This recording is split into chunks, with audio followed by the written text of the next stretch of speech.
오늘 신년의 둘째 주에 맞이하면서 우리에게 주실 하나님 말씀은 신약 성경 요한복음 3장 31절로 36절까지입니다. 오늘 우리가 받들어 볼 말씀은 요한복음 3장 31절로 36절, 우리 한 절씩 교독하시고 마지막 절은 합독합니다. 위로부터 오시는 이는 만물 위에 계시고 땅에서 난 이는 땅에 속하여 땅에 속한 것을 말하느니라. 하늘로부터 오시는 이는 만물 위에 계시나니 그가 친히 보고 들은 것을 그의 증언을 받은 자가 없고 그의 증언을 받는 자는 하나님이 참되시다는 것을 인쳤느니라. 하나님이 보내신 이는 하나님의 말씀을 하나님 이는 하나님이 성령을 한량없이 아버지께서 아들을 사랑하사 만물을 다 그의 손에 주셨으니 아들을 믿는 자에게는 영생이 있고 아들에게 순종하지 아니하는 자는 영생을 보지 못하고 도리어 하나님의 진노가 그 위에 머물러 있느니라. 아멘. 할렐루야. 아멘. 하나님의 은혜가 또 하나님의 입술의 열매가 여러분 가운데 가득 넘치기를 축복합니다. 오늘 요한복음 3장 31절로 36절 말씀 가지고 하나님의 말씀을 하는 자, 하는 성도, 하나님의 말씀을 하는 성도라는 제목으로 함께 은혜를 나누고자 합니다. 여러분, 교회 다니는 성도들이라면 고전적인 이야기 하나쯤은 다 알고 계실 거예요. 그래서 제가 서두에 한번 이 고전적인 이야기, 예화를 하나 들려드리려고 합니다. 어떤 신부님이 두 분의 수녀님과 함께 택시를 탔습니다. 근데 신부님 가운데 앉으시고요. 나이 많은 늙은 수녀님이 오른쪽에 앉으신 거예요. 그리고 나이 젊은 아름다운 수녀님이 좌측에 앉게 됩니다. 그러니까 신부님은 가운데, 나이 많으신 수녀님은 오른쪽, 아름답고 젊은 수녀님은 왼쪽에 앉으신 거예요. 자, 이렇게 차를 타고 택시를 타고 갑니다. 그러다가 갑자기 차가 우회전을 하게 되는 거예요.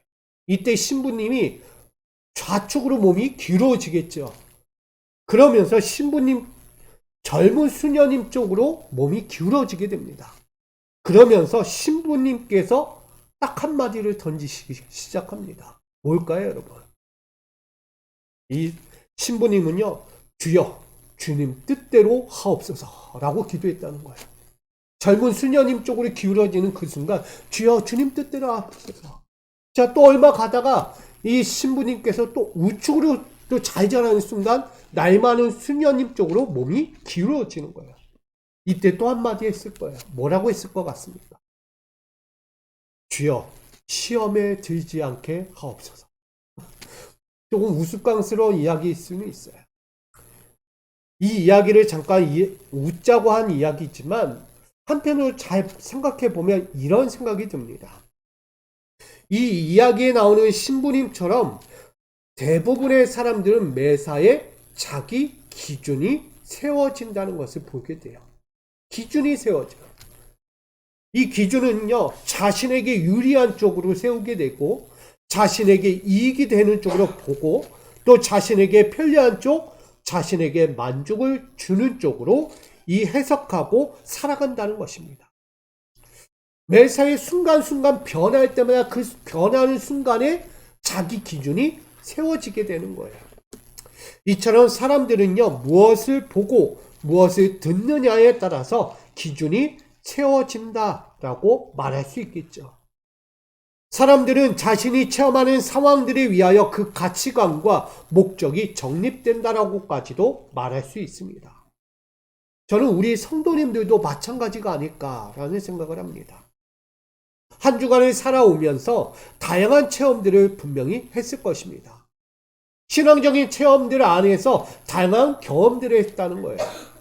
타인의 말과 행동들, 그리고 그들이 처하는 상황들을 직설적이고 객관화하면서 때로는 좋다, 싫다, 함께하고 싶다, 멀리하고 싶다. 그래, 완전해, 아니 불완전한 것 같아. 자기만의 생각으로 정립시키며 한 주간을 살아왔을 거라고 생각을 합니다. 그런데 그 기준이 무엇입니까? 결국은 나 자신의 삶에 대해서는 전혀 반영하지 않았다는 거예요. 상대에 대해서는 그렇게 기준을 삼고 바라보면서 때때로 변하는 그 상황에 기준을 삼고 바라보며 달려왔지만 정작 나 자신에게 대해서는 간과하고 있었다는 거예요. 좀 더 이야기한다면 나에게 그 기준을 바라보면서 나는 발전했는가? 나는 변화를 이루었는가? 질문을 던지게 되겠죠.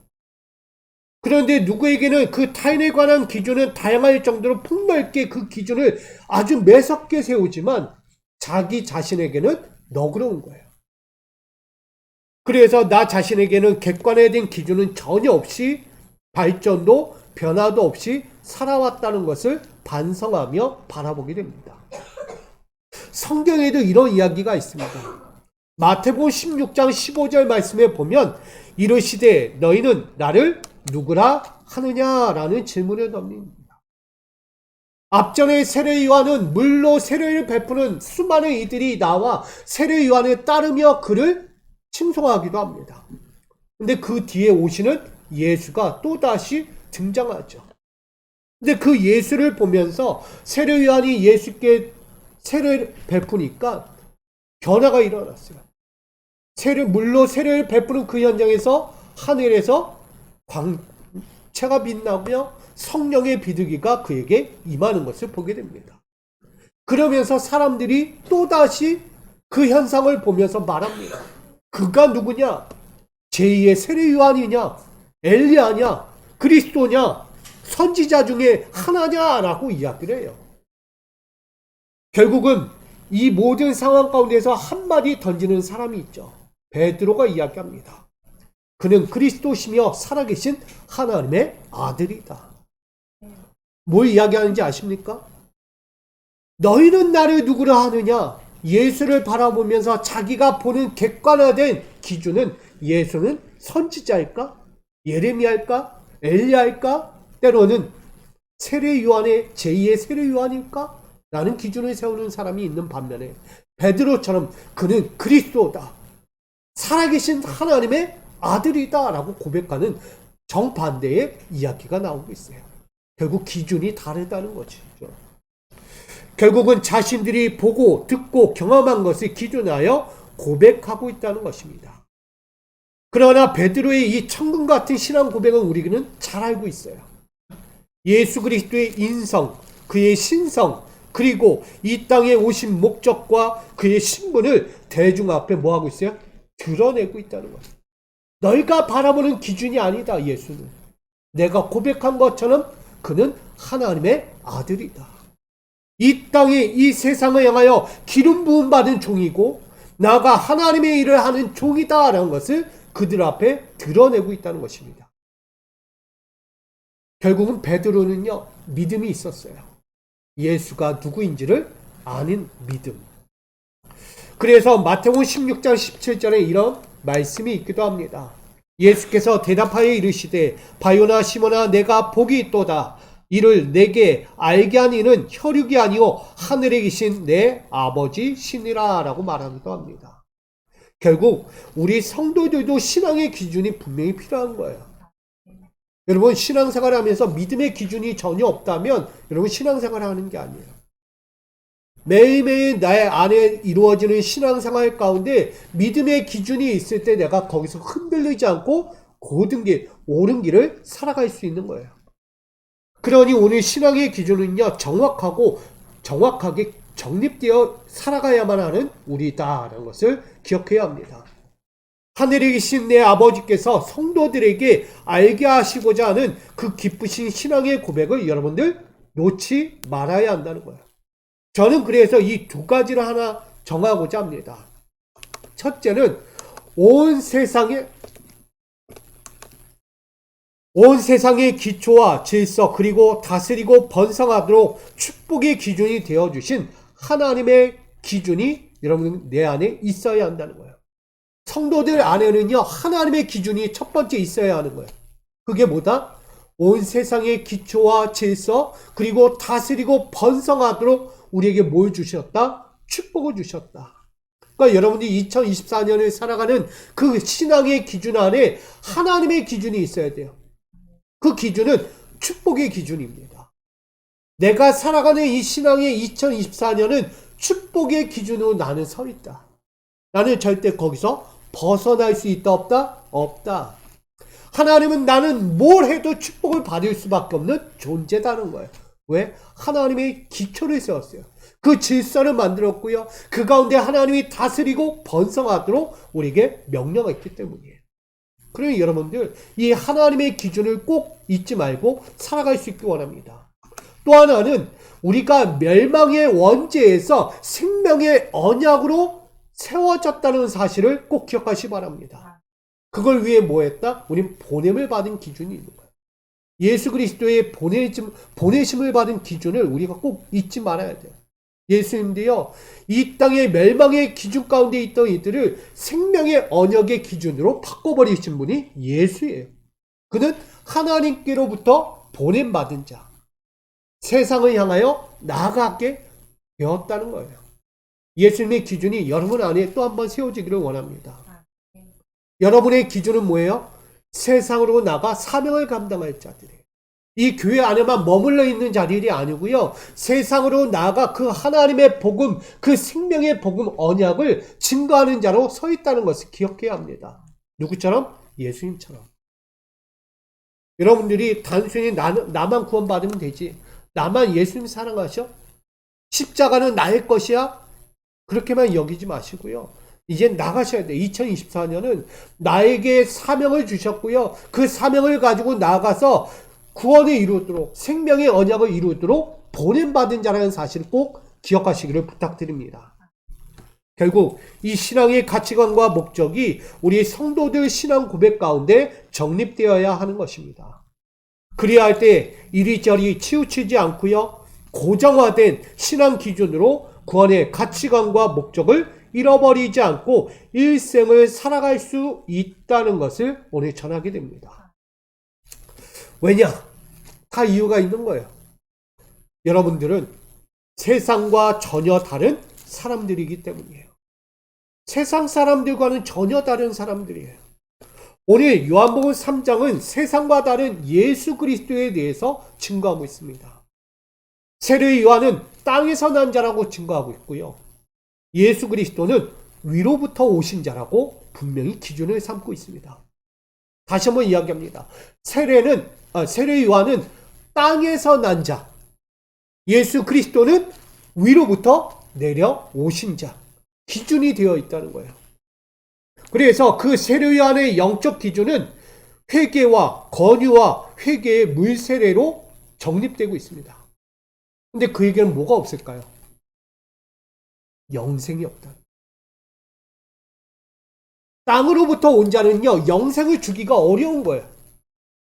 근데 반대로 예수님의 영적 기준은 회개, 권유, 나아가 물세례를 넘어 성령 세례로까지 이어집니다. 근데 그에게 뭐가 있죠? 영생이 있다는 거예요. 달리 이야기하면 세례 요한은 땅에 속한 자이고 예수 그리스도는 하늘에 속한 자라는 사실을 분명히 말하고 있는 것입니다. 그러니 땅에 속한 자와 하늘에 속한 자는 전혀 다르다는 걸 말하는 거예요. 그러니 세상과 다른 예수 그리스도를 이 요한복음 3장에서 분명히 증거하고 있는 것입니다. 이들의 영적 기준은 다른 거예요. 어디에 매여 있다? 영생에 대한 초점을 두고 있는 거예요. 땅에 속한 자는 영생을 줄 수 없지만 하늘에 속한 예수는 영생을 준다는 거예요. 그러기에 오늘 요한복음 3장 31절은 이렇게까지 증거해요. 위로부터 오시는 이는 만물 위에 계시고 땅에서 난 이는 땅에 속하여 땅에 속한 것을 말한다 라고 말하는 거예요. 이쯤 되면 우리가 한 번쯤 생각하겠죠. 예수 그리스도의 영적 기준은 뭘까? 이만큼 하늘에 속한 자의 영적 기준은 분명히 영생이라고 했는데 더 깊이 우리가 그 영생을 위해서 어떻게 살아야 하는 게 그 기준일까? 한번 돌아보게 됩니다. 결국은 예수 그리스도는 세상이 영생을 얻도록 할 수 있게끔, 영생을 얻을 수 있게끔 그는 하나님의 말씀을 하는 자라는 사실을 분명히 전하고 있습니다. 그 가치관과 목적이 정립되어 있는 거예요. 요한복음 3장 34절은 그래서 전해요. 함께 읽어볼까요? 시작. 하나님이 보내신 이는 하나님의 말씀을 하나니 이는 하나님이 성령을 한량없이 주심이니라. 아멘. 예수 그리스도는 어떤 말씀을 한다고요? 하나님의 말씀을 한다는 거예요. 한다. 전한다는 거예요. 세상 사람들은 하나님의 말씀을 전할 수가 없어요. 하나님의 말을 할 수 없다는 거예요. 그러나 예수 그리스도는 위로부터 오신 분이기에 하나님의 말을 할 수 있는 거예요. 어떤 이유인지 아십니까? 예수 그리스도는 이미 하늘에 있던 분이기에 하나님의 마음, 하나님의 생각, 하나님의 뜻, 하나님의 기준을 다 알고 있기 때문이에요. 그러나 세상은 그걸 알 수 있을까요? 알려주지 않는 이상 알 수가 없어요. 세상 사람은 하나님의 생각, 하나님의 뜻, 하나님의 마음, 하나님의 원하신 계획들조차도 전혀 알 수가 없는 거예요. 그래서 그들에게 무엇과 같으냐? 비밀과 같은 거예요. 하늘의 신비한 비밀과 같은 거예요. 어찌 알 수 있을까? 누군가가 알려주지 않는 이상 하나님의 것을 알 수가 없다는 거예요. 그래서 예수는요, 그 하늘의 신비로운 비밀을 갖고 오신 분이다 라고까지 말하는 거예요. 자, 그런 의미에서 오늘 예수님께서 그 영생의 계획을 가지고 이 땅에 오셔서 하나님의 말씀을 하고 계신 거예요. 그 하나님의 말씀을 할 때 그냥 하지 않아요. 계속해서 누가 같이 합니까? 하나님의 성령이 끊임없이 그에게 임재하고 계신 거예요. 예수님도요, 육신의 몸을 입었지만 그에게 찾아와야 할 분이 있었던 거예요. 성령이 계셔요. 우린 이 성령은 하나님이라고 이야기합니다. 성부, 성자, 성령, 삼위일체 되신 하나님, 하나님은 한 분이세요. 유일신. 근데 그분의 역할은 세 개의 역할을 감당한다는 거예요.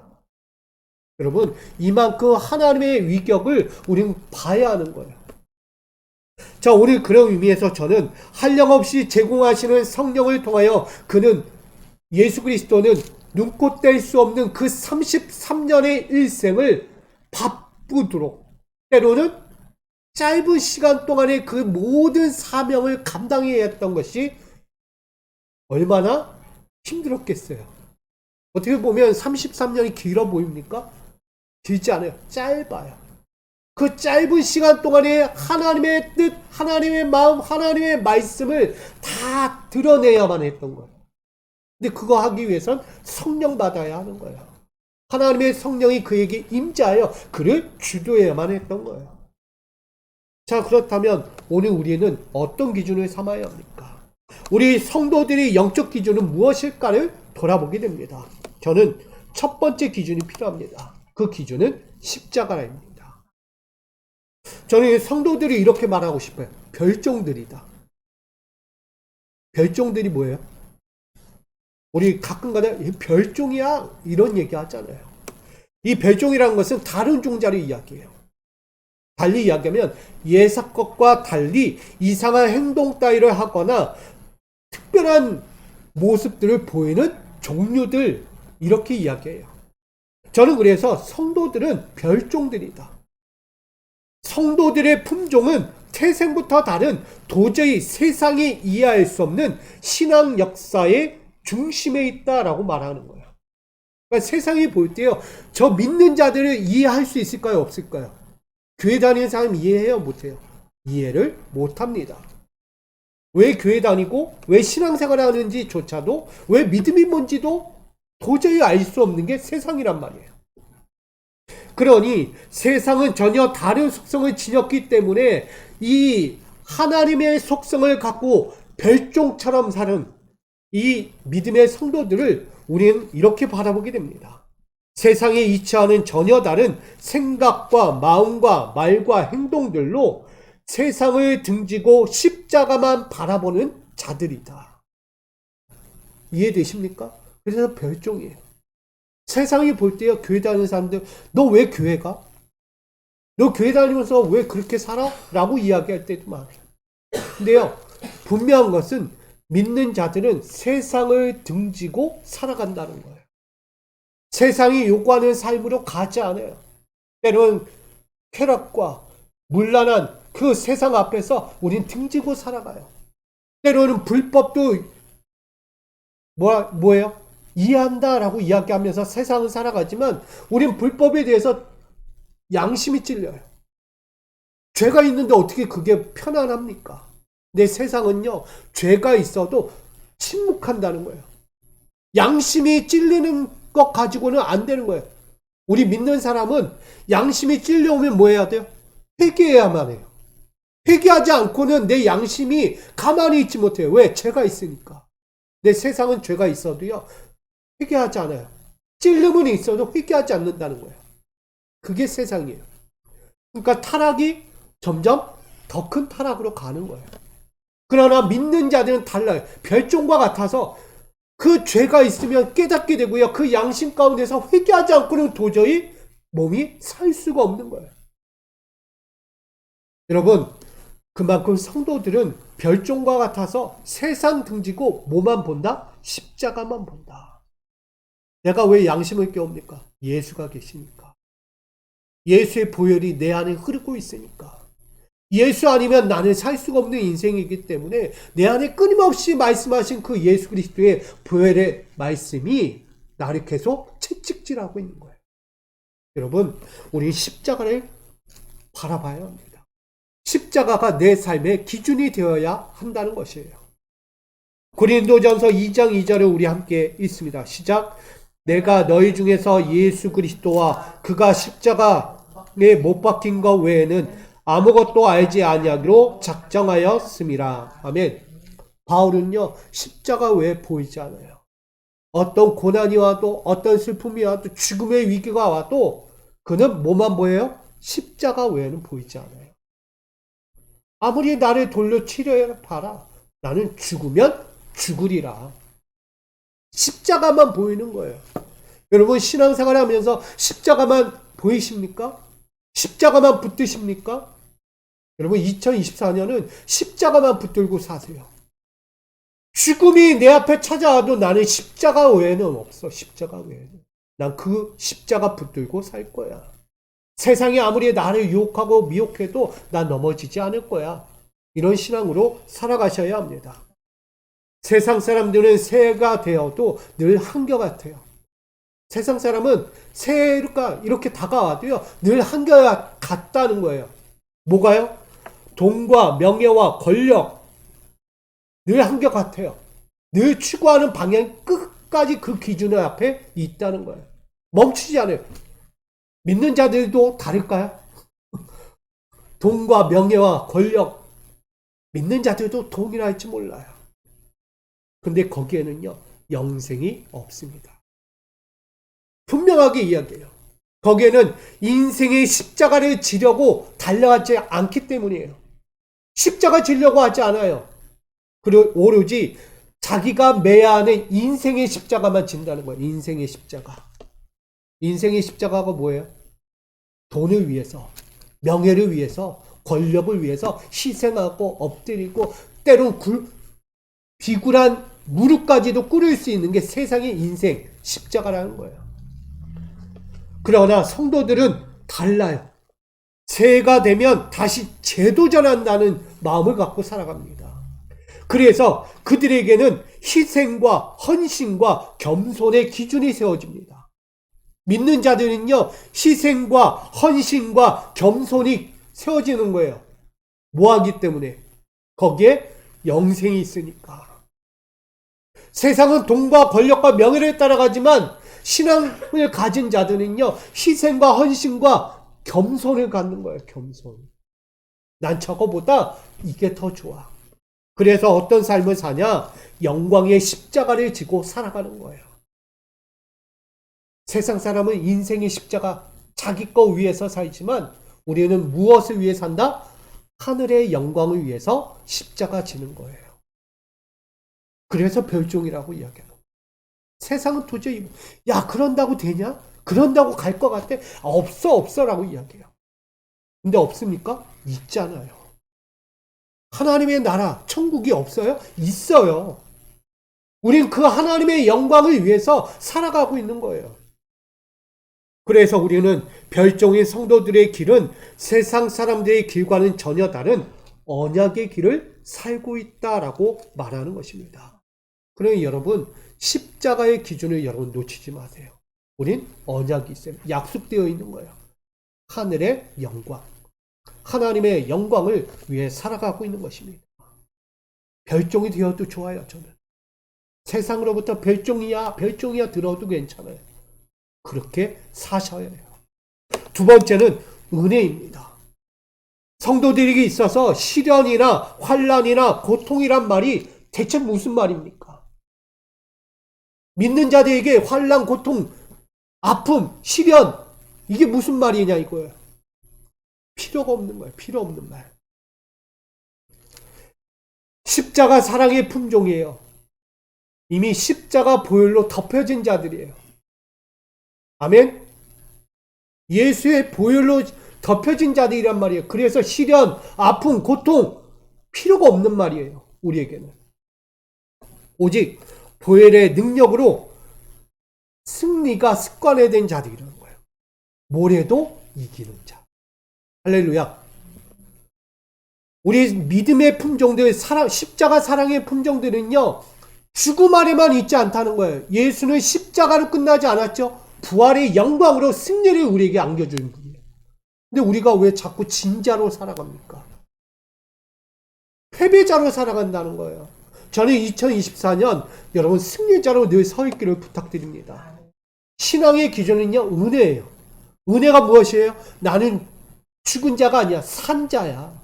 나는 실패자가 아니고 승리자야. 이 기준을 살아가셔야 돼. 왜? 십자가의 은혜가 있기 때문이에요.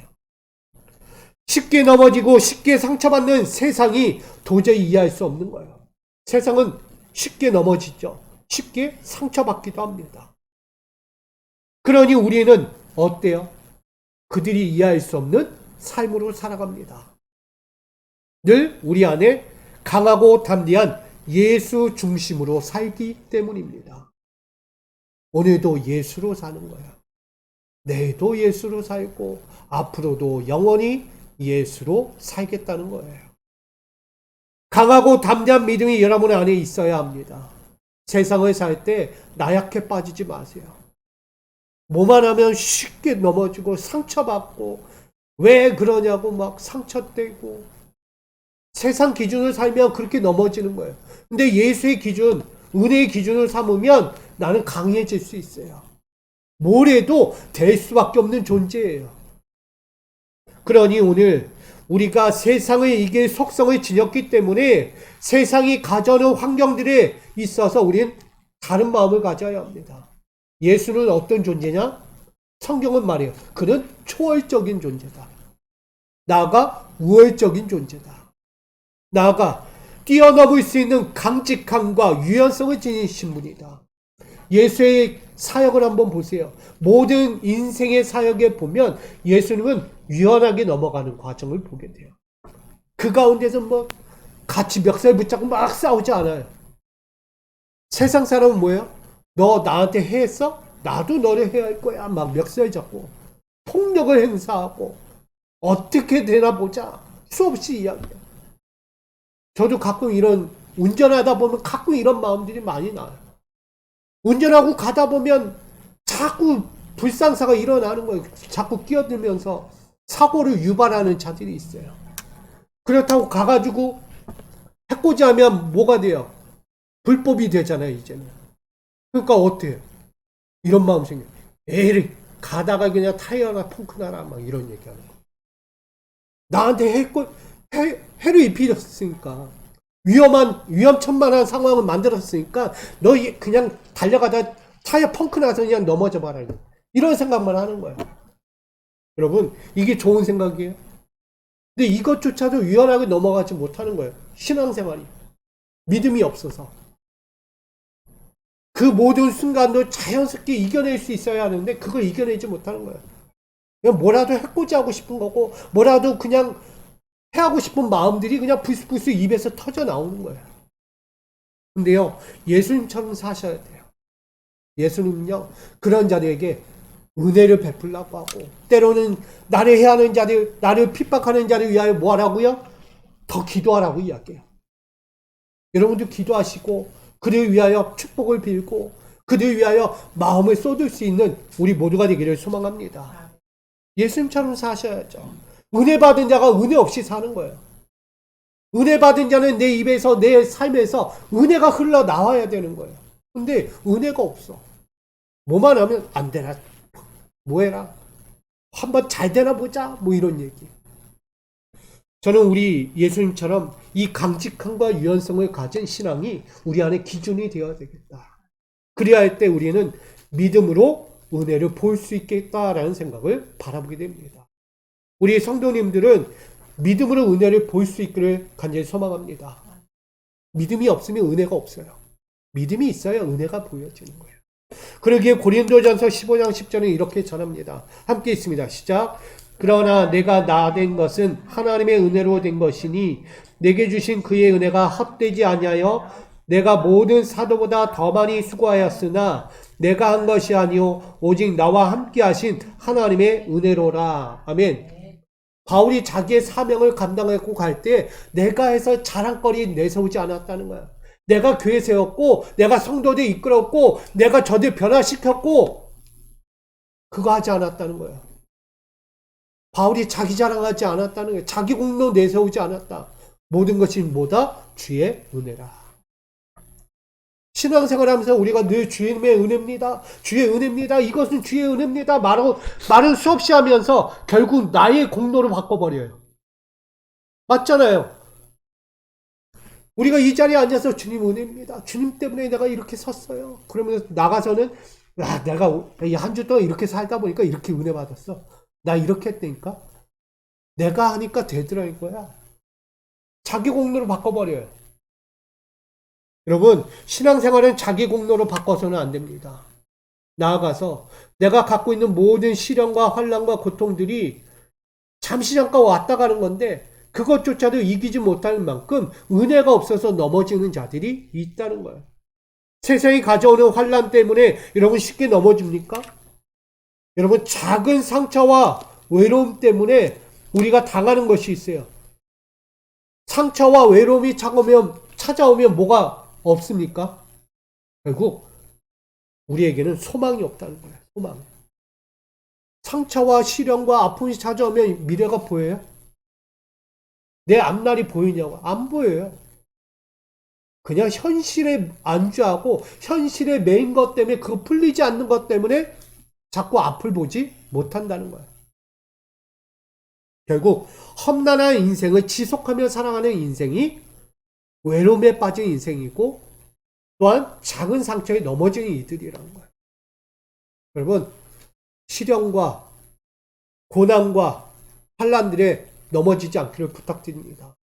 거기에 기준이 세워지면 여러분 아무것도 할 수 없어요. 그래서 우리는 바뀌어져야 돼요. 성도들의 현실은요, 뛰어넘을 믿음의 결단이 항상 세워집니다. 왜? 내 안에 예수가 계시니까. 예수님도 그런 삶을 살았으니까. 예수님 그럴 때마다 늘 기도했다는 거예요. 부르짖어 기도했다는 거예요. 여러분 오늘 우리도요, 감내하는 신앙이 필요합니다. 오래 참는 기준이 필요해요. 그리야 할 때 어떤 일이 벌어집니까? 소망을 넘어 유익이 있다는 거예요. 기쁨이 있다는 거예요. 예수의 기준은 우리에게요, 유익과 기쁨을 주기 위한 거예요. 여러분 2024년 살아가실 때 좀 참으세요. 견뎌내세요. 이겨내시라는 얘기예요. 거기에 안주하여서 넘어져서 거기에 한탄만 하지 마시고요. 2024년에도 또다시 찾아올 시련과 환난들 가운데서 여러분 좀 참으시고 견뎌내시면 결국 우리에게 뭐가 있다? 소망이 있다. 소망을 넘어 유익과 기쁨이 있다는 것을 꼭 기억하시기 바랍니다. 저는 우리 믿음의 성도님들에게는 평강과 은혜의 회복 인생이 있다는 것을 말씀드리고자 하는 거예요. 결국 우리 신앙의 기준, 시련의 성도들은 암흑 속의 세상 사람들과는 전혀 다른 승리를 약속받은 자들이. 그러니까 예수님처럼 사셔요. 사망의 그늘 십자가에만 딱 거기 죽음에서만 끝나지 말고 십자가를 이긴 그 부활의 영광을 함께 바라보며 승리하며 달려갈 수 있기를 부탁드립니다. 마지막은 미래입니다. 성도들은 여호와 이레를 맞이하는 사람들이에요. 여호와 이레가 뭐죠? 준비하시는 하나님이세요. 우리에게는 준비되어 있다는 거예요. 미래가. 성도들의 가치는요, 물질과 풍요로서 행복의 가치를 추구하는 세상 사람들과는 다릅니다. 세상 사람들이 이해할 수 없을 거예요. 야, 지금 물질이 중요하잖아. 지금 돈이 필요해. 아니, 지금 지위가 필요하지. 아니, 저 권력, 명예가 필요하지. 대체 뭐가 필요한데? 야, 교회 가면 돈이 나와, 무슨 꿀이 나와, 밥이 나와. 옛날에 그런 얘기 많이 했잖아요. 교회 가면 너한테 유익이 뭐가 있냐? 야, 교회 가도 힘들잖아. 교회 가도 상처받잖아. 교회 가도 패망하잖아. 라고 이야기해요. 교회 가면 다 잘 됩니까, 여러분? 여러분, 교회 다니면 승승장구해요, 매번? 내 인생에 화찬란한 복 많이 받아요, 교회만 다니면?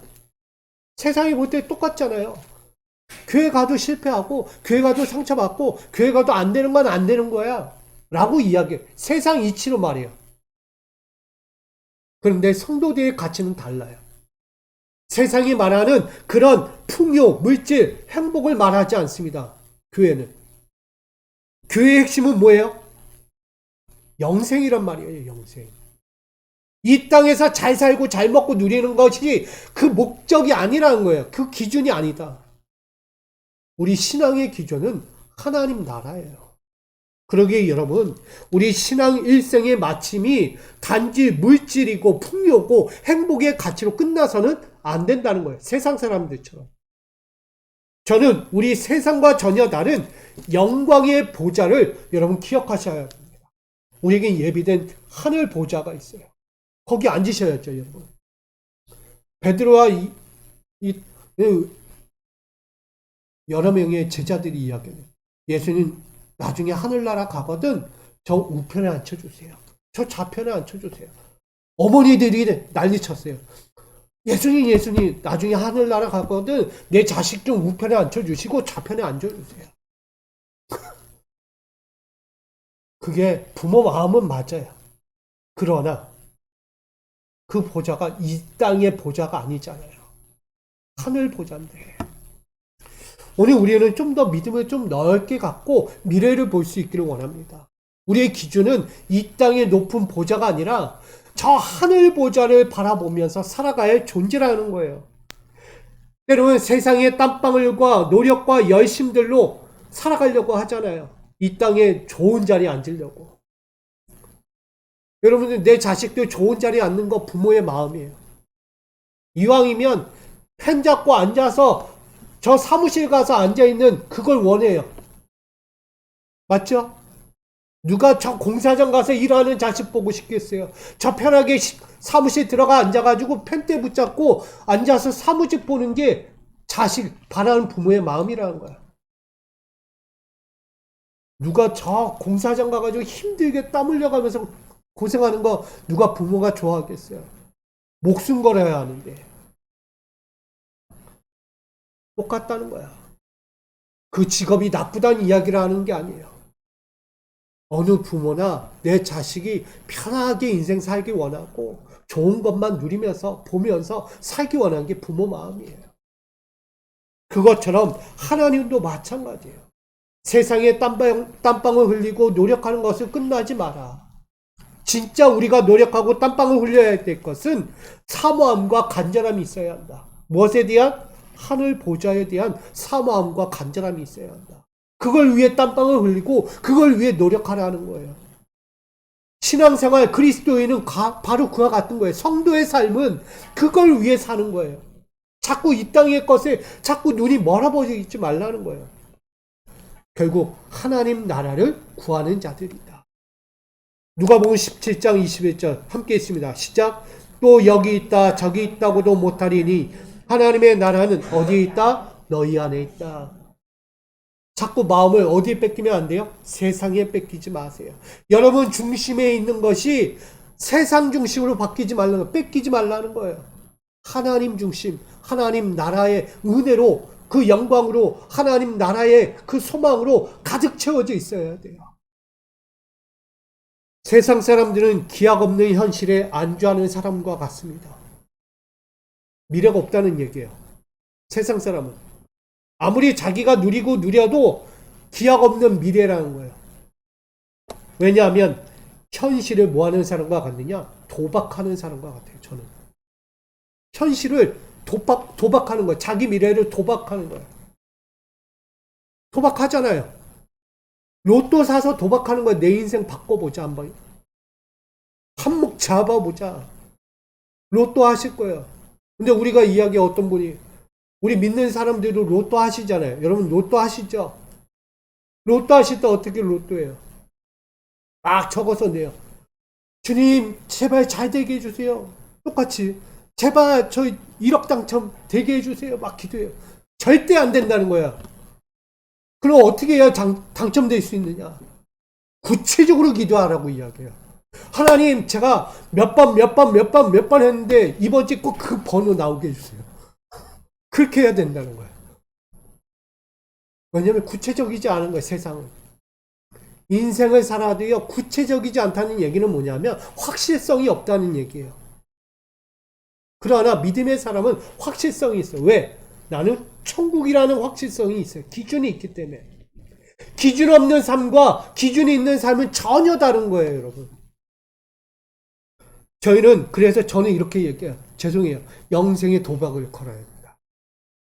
영생에 도박해야 하는 거예요. 영생을 위해서 도박 좀 해요, 여러분. 왜 내 신앙의 영생을 위해서 도박 한 번 안 합니까? 세상의 도박, 저 황금 같은 돈 얻으려고 도박은 많이 하면서 왜 내가 구원받으려고 도박하지 않아요? 영원한 나라 그렇게 가기 싫습니까? 가야죠. 그거 준비되어 있는 건데 여호와 이레 하나님은 준비하여 기다리고 있는데 우린 갈 생각조차 하잖아요. 여러분 이젠 눈을 여세요. 마음을 여세요. 세상이 가져오는 현실은 여기가 좁사온이에요. 여기가. 저기가 아니고요. 세상은 여기가 좁사온이. 그런데 우리 하늘을 바라보는 자는 어떨까요? 영혼의 달콤함과 꿀을 먹을 수 있는 것이에요.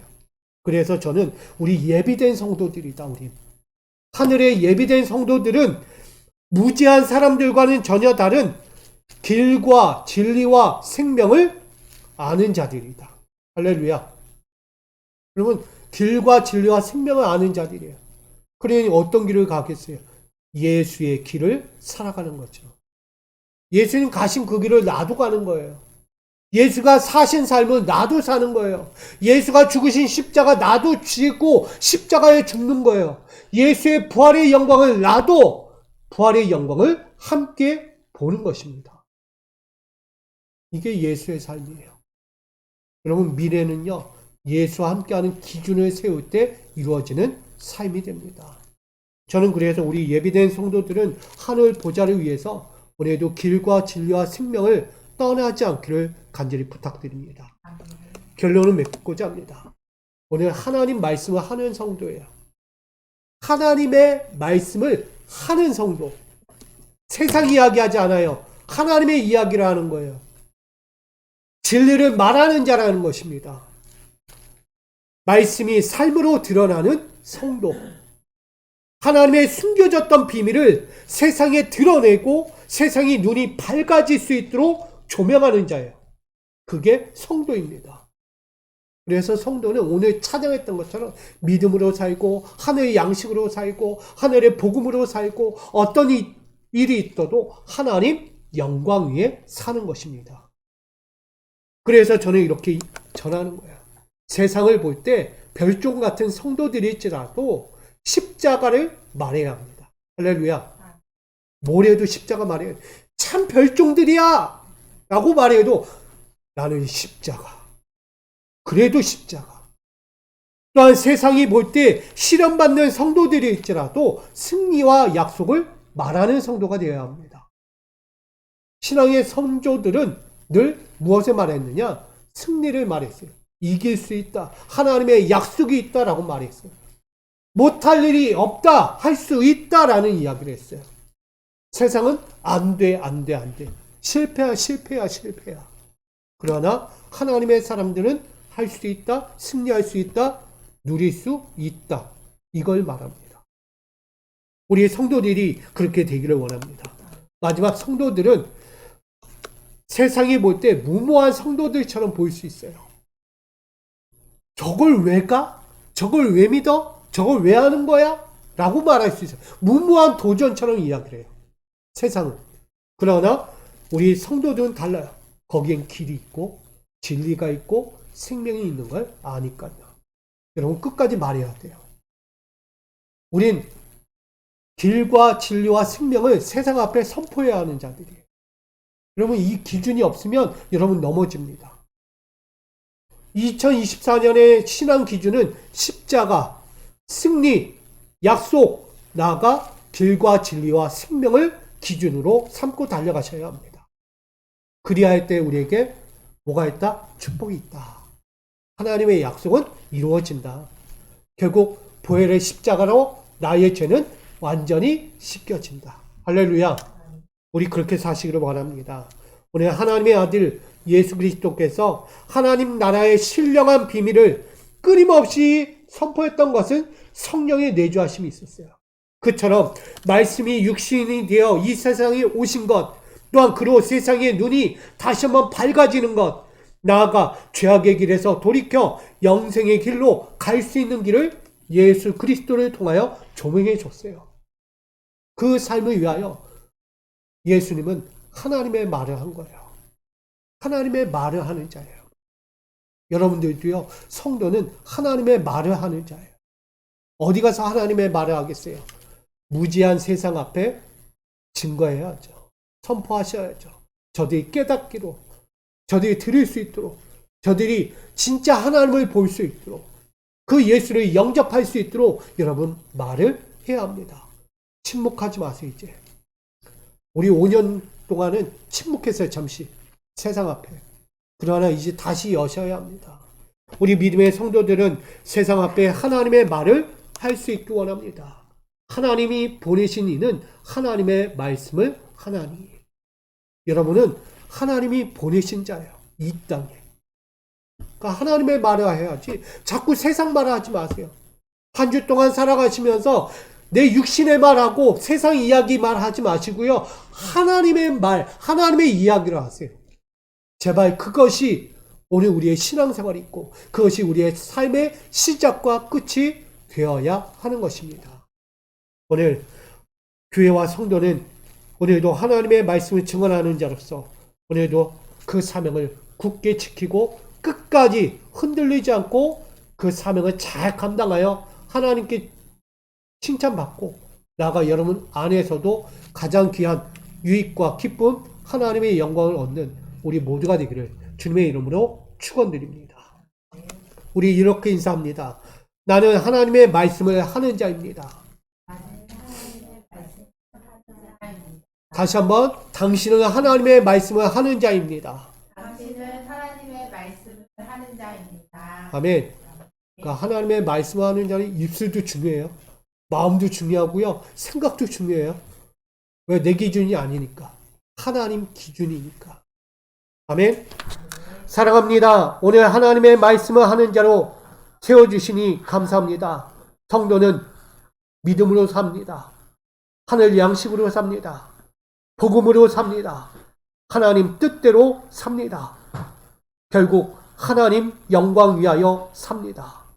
오늘 그 뜻대로 그 영광을 위하여 살아갈 때 세상 이야기하지 않고 나의 육적인 말을 하지 않고 오직 하나님의 말을 하여 세상 앞에서 영생을 드러내고 하나님의 영광, 그 하나님의 보좌를 드러낼 수 있는 자로 그들 또한 인도할 수 있는 자로 오늘도 내일도 이 한 주간을 살게 하여 주시옵소서. 예수 그리스도의 이름으로 기도합니다. 아멘.